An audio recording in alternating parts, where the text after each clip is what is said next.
239쪽 로마서 1장 16, 17절 말씀 우리 한 목소리로 말씀하시 묵상합니다. 내가 복음을 부끄러워하지 아니하노니 이 복음은 모든 믿는 자에게 구원을 주시는 하나님의 능력이 됩니다. 먼저는 유대인에게로 그리고 헬라인에게로다. 복음에는 하나님의 의가 나타나서 믿음으로 믿음에 이르게 하나니 기록된 바 오직 의인은 믿음으로 말미암아 사이라 함과 같으니라. 아멘. 기도하겠습니다. 아버지 감사합니다. 주님께서 저희를 사랑하셔서 또 오늘도 이렇게 우리 새 가족을 주님께서 이끌어 주시니 감사합니다. 우리 최윤의 성도님 사람이 자기 아들을 아는 같이 주님께서 우리 최윤의 성도님을 안으시고 정말 이곳으로 이끄신 줄 믿습니다. 주님께서 그 삶을 재창조하여 주시려고 새롭게 하여 주시려고 오늘 그의 마음의 그 간절한 그 소망을 들어 응답하여 주시려고 하늘의 그 기쁨을 맛보게 하여 주시려고 부르신 줄 믿습니다. 주님 오늘 부르신 가운데서 이제는 한 믿음의 공동체가 되어져서 한 형제 자매로서 주의 몸된 교회를 위해서 또 주님을 위해서 헌신할 수 있도록 오늘 주님과의 그 만남을 이루어가는 우리 양홍교회의 만남 될 수 있도록 역사하여 주시옵소서. 주님 이 시간 말씀을 대합니다. 말씀 앞에 겸손케 하여 주시고 말씀 앞에 다른 생각 갖지 않게 하여 주시고 오늘의 그 말씀 가운데 하나님의 그 뜻을 분별하며 하나님의 주신 은혜가 무엇인지를 깨달아 알고 은혜 받은 자의 삶을 결단할 수 있는 시간 되게 하여 주시옵소서. 성령께서 이 시간 함께할 줄 믿고 감사드리오며 예수 그리스도의 이름으로 기도드리옵나이다. 아멘. 할렐루야. 아멘. 우리 옆사람 앞에 사는 사람입니다. 잘 오셨습니다. 주의 이름으로 사랑합니다. 주의 이름으로 축복합니다. 잘 오셨습니다. 자, 군산의 일기는 오락가락 할지라도 결국 변치 않는 하나님의 말씀, 진리 말씀을 우리 함께 나누기를 소망합니다. 지난주에는 종교개혁 주일이어서 그와 관련된 말씀을 드렸습니다. 그런데 그 전주 그리고 그 전전주 두 주에 걸쳐서 순전한 믿음에 대해서 말씀을 드렸습니다. 그런데 순전한 믿음은 사실 순전한 복음에서 시작될 수 있습니다. 그래서 이 시간 순전한 복음이 무엇인지에 대해서 이전에도 복음이란 무엇인가에 대해서 말씀드렸지만 또 다른 어떤 그런 은혜 가운데서 이 순전한 복음이란 무엇인가를 다시 한번 정립할 수 있는 그리고 그 은혜 안에 그 복음 안에 설 수 있는 저와 여러분 되길 소망합니다. 자, 먼저 순전한 믿음에 대해 말씀을 드릴 때에 순전한 믿음이란 그 어떤 불순물도 없는 순도 100%의 믿음 하나님께서 믿음으로 인정하시는 믿음다운 믿음이라고 인정하시는 믿음이라고 말씀드렸습니다. 자, 순전한 복음도 마찬가지입니다. 그 어떤 불순물도 없는 그 색이 바라지도 또 그 색이 변질되지도 않는 순도 100%의 복음 하나님께서 우리에게 주신 복된 구원에 관한 말씀인 것입니다. 즉 순전한 복음이란 복음의 본질에 관한 것이라고 할 수 있습니다. 자, 먼저 복음이라는 말이 무엇인지 물론 다들 다 알고 계시지만 그러나 이 중에 단 두 분을 위해서 그렇다고 해서 두 분이 누군지라고 돌이켜보시면 안 됩니다. 그냥 추상적인 말입니다. 자, 복음이라는 말의 원적 의미부터 말씀을 드립니다. 자, 복음이라는 말은 헬라어로 유앙겔리온이라고 합니다. 이 말은 좋다라는 뜻입니다. 앙겔리아, 알리다, 소식을 전하다는 말이 합쳐진 단어입니다. 그러니까 좋다, 앙겔리아, 소식을 전하다. 자, 그래서 이 유앙겔리온이라고 되어지는데 따라서 이 복음, 유앙겔리온은 좋은 소식, 복된 소식, 기쁜 소식이라는 뜻을 가지고 있습니다. 자, 기원전 5세기에서 기원 3세기까지 그리스 로마에서는 이 유앙겔리온이라는 말이 로마 황제 출생이나 즉위회 그리고 또는 군사적, 정치적인 승리에 대한 소식을 뜻했습니다. 자, 그렇지만 하나님과 인간을 멀어지게 하는 소식, 로마 황제에 대한 소식이 진정한 우리에게 좋은 소식이라고 할 수는 없습니다. 자, 그렇다면 오늘 우리에게 아니 모든 사람들 모든 인류에게 복된 소식, 가장 기쁜 소식인 복음은 무엇인가? 바로 예수 그리스도입니다. 예수 그리스도가 바로 복음입니다. 예수님이 나를 죄에서 건져주셨다라는 그 소식이 바로 복음이고, 우리가 예수님을 믿음으로, 예수를 영접함으로 이제는 속죄함을 얻고 하나님의 자녀가 되고 영원한 그 생명을 우리가 받아 누리게 되었다는 것, 풍성한 삶을 누리게 되었다는 것이 바로 복음입니다. 요한복음 14장 6절 말씀 다 아시는 말씀이지만 함께 읽겠습니다. 예수께서 이르시되 내가 곧 길이요 진리요 생명이니 나로 말미암지 않고는 아버지께로 올 자가 없느니라. 자, 예수님은 길이요 진리요 생명이 되신다는 예수님께서 친히 밝히신 말씀입니다. 여기서 말하는 길은 여러 갈래의 길 가운데 하나를 말하는 것이 아닙니다. 또 여기서 말하는 진리는 수많은 진리들 가운데 하나를 말하는 것이 아닙니다. 또 여기서 말하는 생명은 세상 여기저기에 널려있는 생명들 가운데 하나를 말하는 것이 아닙니다. 주님께서 말씀하시는 오늘 이 길, 진리, 생명, 이것은 나는 유일한 길이다. 나는 유일한 진리다. 나는 유일한 생명이다 라고 말씀하시는 것입니다. 오늘날 현대사회를 지배하고 있는 사상이 바로 포스트 모더니즘입니다. 지금 이 시대는 절대적인 진리를 거부하고 모든 것을 상대화시킵니다. 그렇게 해서 다양한 시대 속에서 함께 더불어 사는 것이 맞는 것 아니냐라는 그런 주장입니다. 어떤 측면에서는 맞는 말입니다. 그런데 이런 이 포스트 모더니즘으로 말미암아 잘못된 어떤 그런 이 풍조가 만연해졌습니다.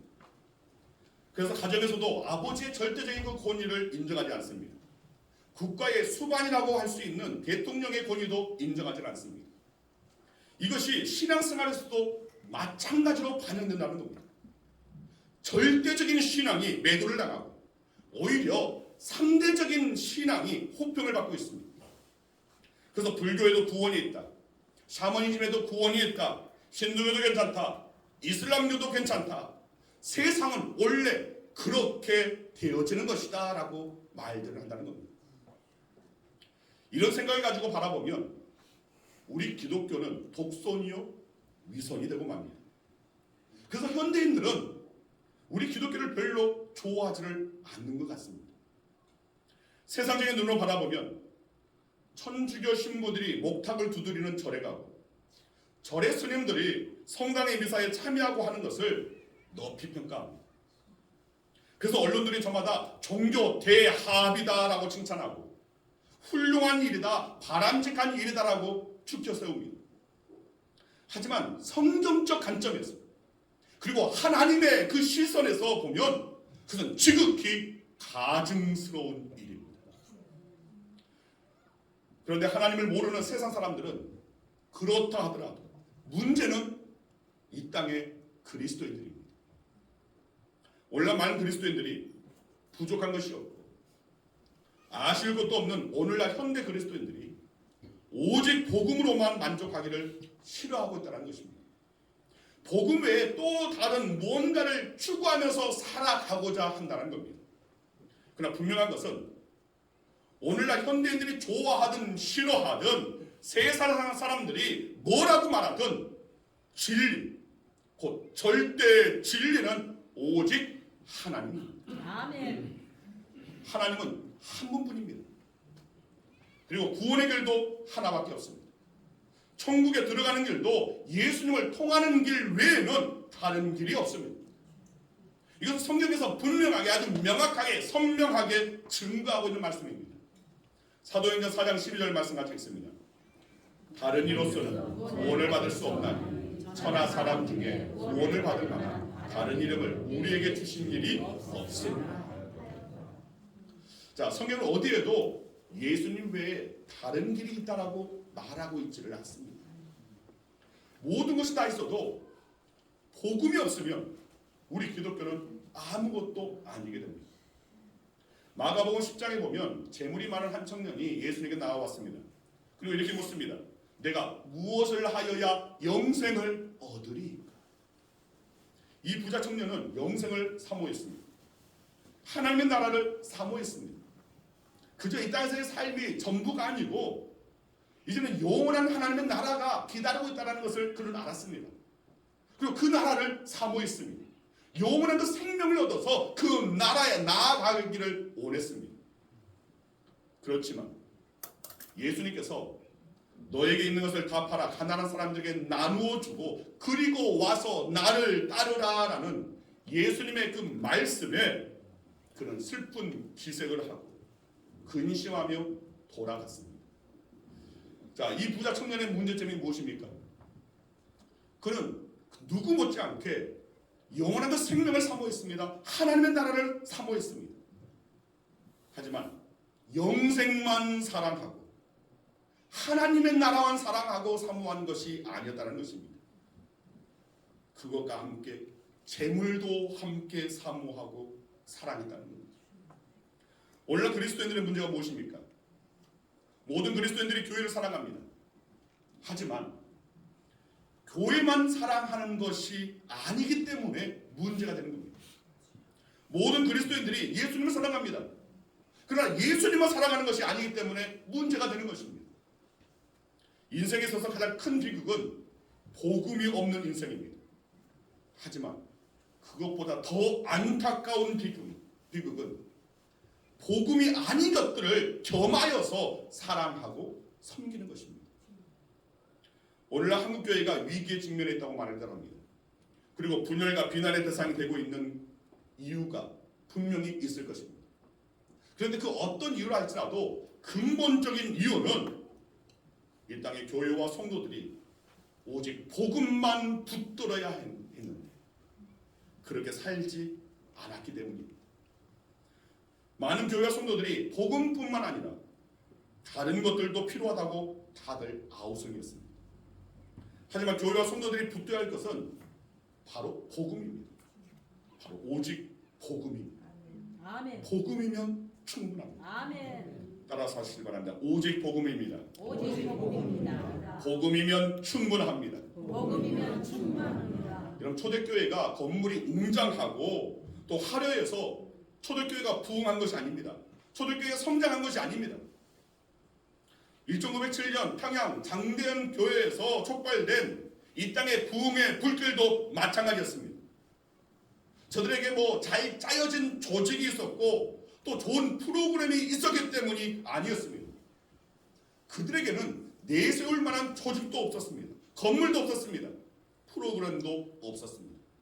하지만 그들은 오직 예수 그리스도에 관한 복음만 붙들었습니다.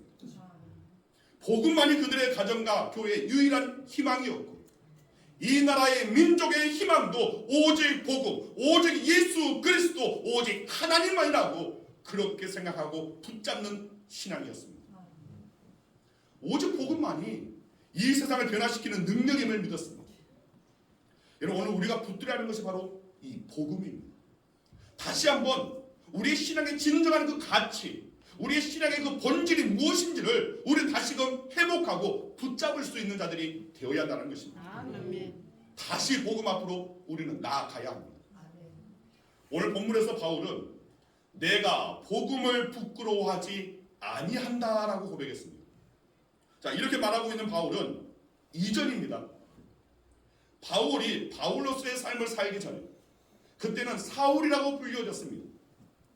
자, 바울이 이전에는 사울이라고 불려졌을 때 당대의 석학으로서 명문 집안의 자제로서 또 세상적으로는 남부러울 것이 없는 오늘 그런 이 것이 하나도 없는 정말 물질이 있었고 명예가 있었고 또 로마 시민권을 갖고 있는 특권층이었습니다. 또 많은 이들에게 인정받는 율법주의자였습니다. 그런데 그때에는 복음을 굉장히 부끄럽게 생각했었습니다. 나사렛 목수의 아들 예수가 하나님의 아들이라고 하는 오늘 그런 주장에 참담함을 느꼈습니다. 그래서 믿는 사람들을 잡아다가 죽이는 일에 앞장섰던 것입니다. 그런데 놀라운 사실은 오늘 말씀의 내용이 누구를 향해서 외치는 것이냐? 바로 로마 시민들을 향해서 외치는 서신이라는 것입니다. 복음을 부끄러워했던 바울이 이제 이 로마 시민들에게 당당하게 외칩니다. 나는 복음을 부끄러워하지 않는다. 그러면서 복음 안에 능력이 있다고 말하고 있습니다. 내가 복음을 부끄러워하지 아니하노니 이 복음은 모든 믿는 자에게 구원을 주시는 하나님의 능력이 됩니다. 여러분, 바울의 이 말은 당시에는 엄청난 선언이었고 충격이었습니다. 오늘 이 본문에서 능력이라는 말은 헬라어로 두나미스, 영어로는 다이나마이트의 어떤 근원적인 말입니다. 한마디로 복음은 하나님의 능력이라는 것입니다. 폭발적인 우리가 능히 감당할 수 없는 상상 그 이상의 능력이라고 말을 하고 있는 겁니다. 즉 바울에게는 확신이 있었던 것입니다. 거대한 로마 제국이 영원히 세상을 지배할 것이 아니고 언젠가는 아침의 이슬처럼 사라질 것이다. 그리고 반대로 하나님의 나라는 영원할 것이고 하나님의 나라는 반드시 임할 것이라는 확신이 있었던 것입니다. 그 확신은 현실이 되었습니다. 역사 속에서 어떤 철학도 세상을 변화시키지는 못했지만, 강대국인 로마도 세상을 변화시키지 못했지만, 가난하고 버림받은 유대 땅에서 시작된 복음이 바로 예수 그리스도께서 세상을 변화시켰습니다. 그래서 우리는 이 땅의 역사는 기원 전과 기원 후 바로 예수 그리스도의 그 나심을 기점으로 하게 되어집니다. 오늘 이런 역사의 전환점을 맞이하게 되었다는 것입니다. 여러분 꼭 기억하시길 바랍니다. 우리가 붙들고 살아야 할 것은 오직 복음입니다. 복음 하나면 됩니다. 내 자녀를 교육시키는 것도 복음이면 충분합니다.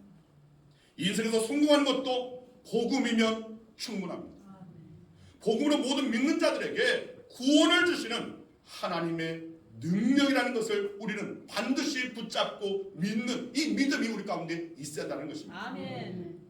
그리고 하나님의 나라는 말에 있지 않고 능력에 있다고 했습니다. 그렇습니다.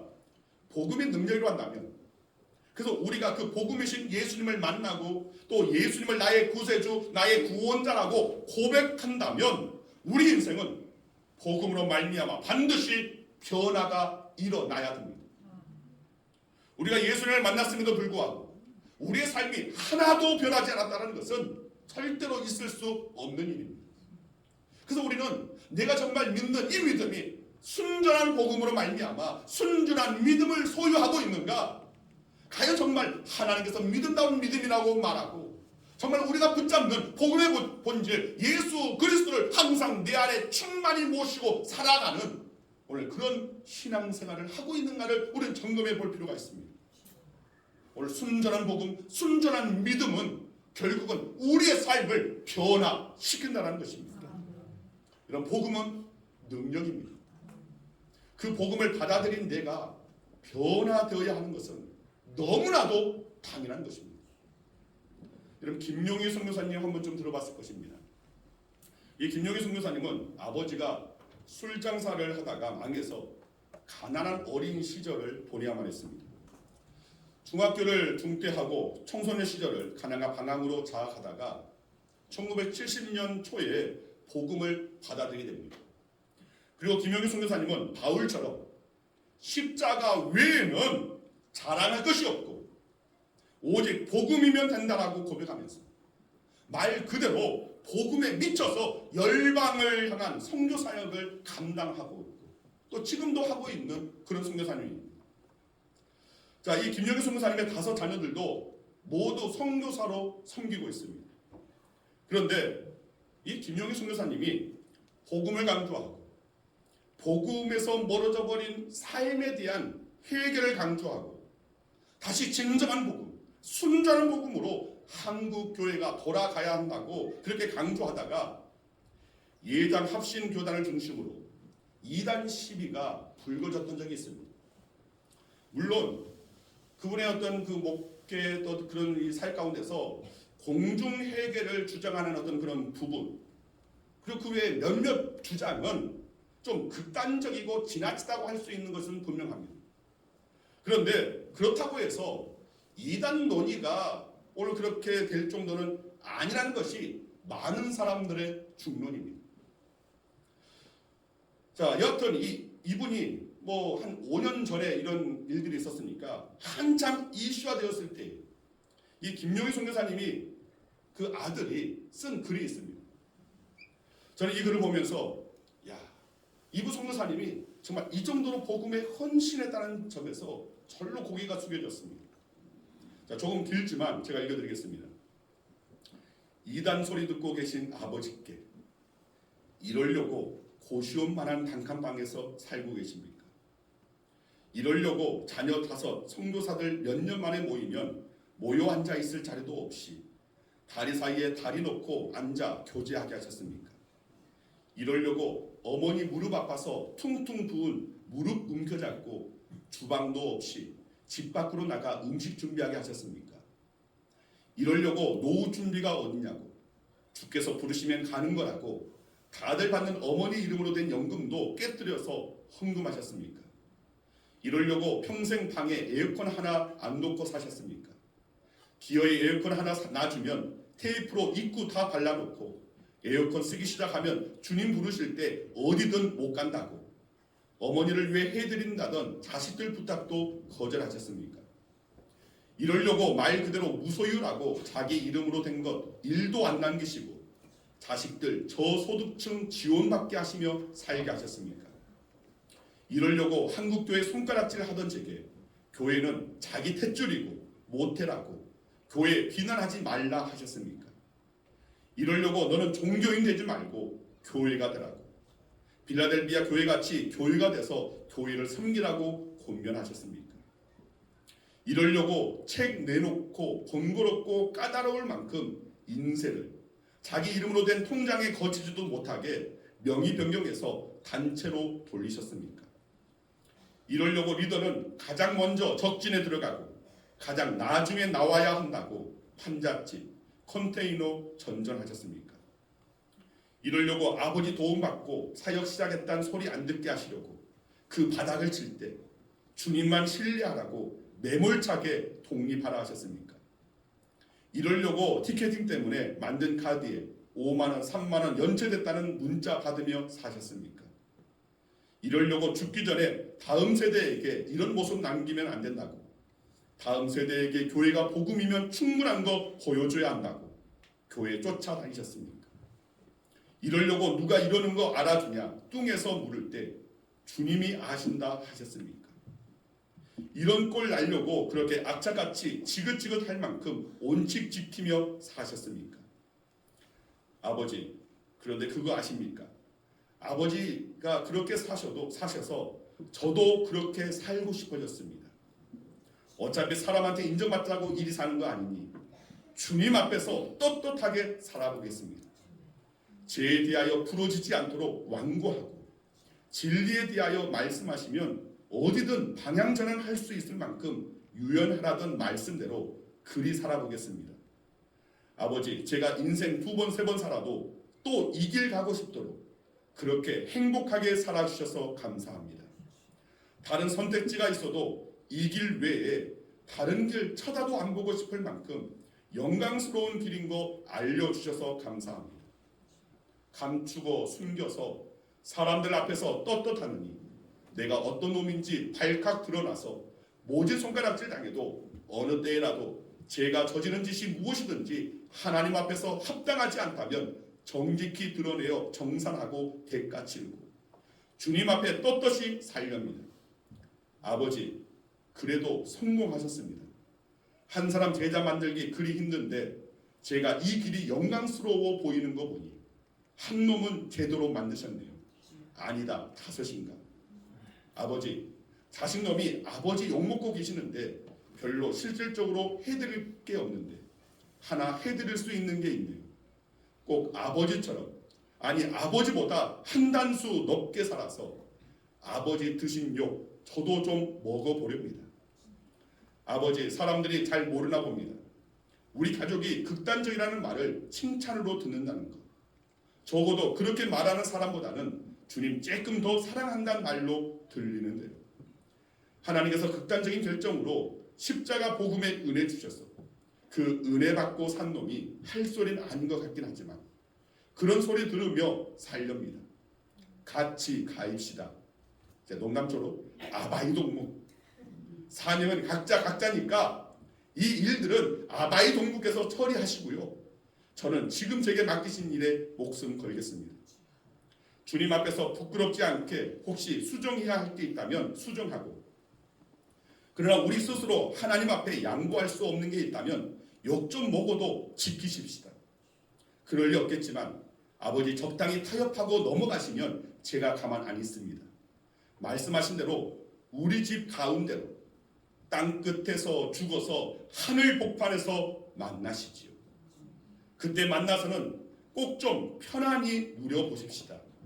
아버지, 그때 누가 뭐라 안 하니까 지금은 아버지 우리 주님께 더 못 드린 것이 한이 되고, 더 헌신 못한 것이 한이 되고, 더 섬기지 못한 것이 한이 되고, 더 많은 영혼 주님께 인도하지 못한 게 한이 되는 주님 앞에선 잘한 것 하나 없는 무익한 종으로 이 땅에선 한 맺혀 삽시다. 단수 높은 아들내미가. 이번에 5년 전에 그런 너무나 좀 극단적으로 또 지나치게 또 강조하다 보니까 좀 거기에 시비 거는 이들이 있어서 오늘 그런 이 시비가 걸린 적이 있었습니다. 그런데 이분이 정말 그 삶의 그 모습 가운데 또 그 아들이 너무나 그런 상황 가운데서 아버지한테 힘내라고 오늘 그렇게 보낸 그런 이 편지 글입니다. 이 글을 읽으면서 참 많은 생각이 들었습니다. 오늘날 한국교회는 조직도 있고 사람도 있습니다. 그리고 나름대로 힘도 있습니다. 그렇지만 중요한 것은 복음의 능력이 있느냐는 것입니다. 복음의 능력이 있다면 교회와 성도가 복음의 그 능력으로 세상을 변화시켜야 하는데, 오히려 세상의 어떤 그런 흔들림에 이리저리 요동치고 휘둘리고 있지는 않은지 여러분에게 묻습니다. 여러분은 복음의 능력을 소유하고 있습니까? 아니 그보다 앞서 복음의 능력을 믿으십니까? 예수님이 우리의 구원자이심을, 예수님의 그 십자가의 그 죽음으로 말미암아 오늘 우리가 죄사함을 얻고 구원의 길로 나아갈 수 있게 됐습니다. 예수님의 부활이 나의 부활에 대한 언약의 증표입니다. 다시 오실 주님으로 인해 인류를 향한 하나님의 구원 계획이 완성되어질 것을 정말 확실하게 믿으십니까? 구원으로 이끄는 순전한 복음을 순전한 믿음으로 받아들이고 있는가? 오늘 이것이 바로 우리의 신앙의 진정 시작점이 될 수 있다는 겁니다. 우리의 신앙의 전환점이 되어질 수 있다는 것입니다. 정말 이 하나님의 그 주신 오늘 이 복된 소식, 예수 그리스도로 말미암은 이 복음, 이 순전한 복음에서 바로 순전한 믿음을 이제는 그것을 수용하고 오늘 그 믿음을 소유할 때에 비로소 이 땅에 하나님의 그 나라는 세워질 것이고, 그때 비로소 우리의 삶 가운데 하나님의 놀라운 능력은 나타나게 될 줄 믿습니다. 아멘. 여러분 송경명 목사의 다시 복음이라는 찬양 그 가사처럼 우리는 다시 복음으로 돌아가야 합니다. 우리는 다시금 예수님만이 길과 진리, 생명이심을 고백해야 됩니다. 오직 복음만이, 오직 십자가만이, 오직 하나님만이 나의 전부가 됨을, 내 신앙의 전부임을 고백할 수 있는 저와 여러분 되기를 주님의 이름으로 축원드립니다. 아멘. 기도하겠습니다.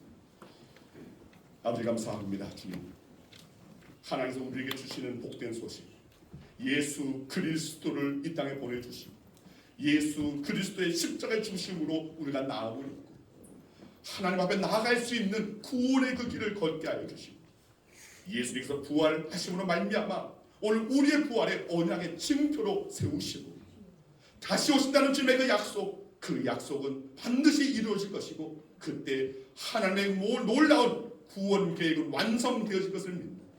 진정한 이 순전한 그 복음에서 우리의 믿음이 바로 순전한 믿음으로 오늘 그 복음을 받아들이고 복음의 능력을 소유할 수 있는 오늘 저희들 되어지길 원합니다.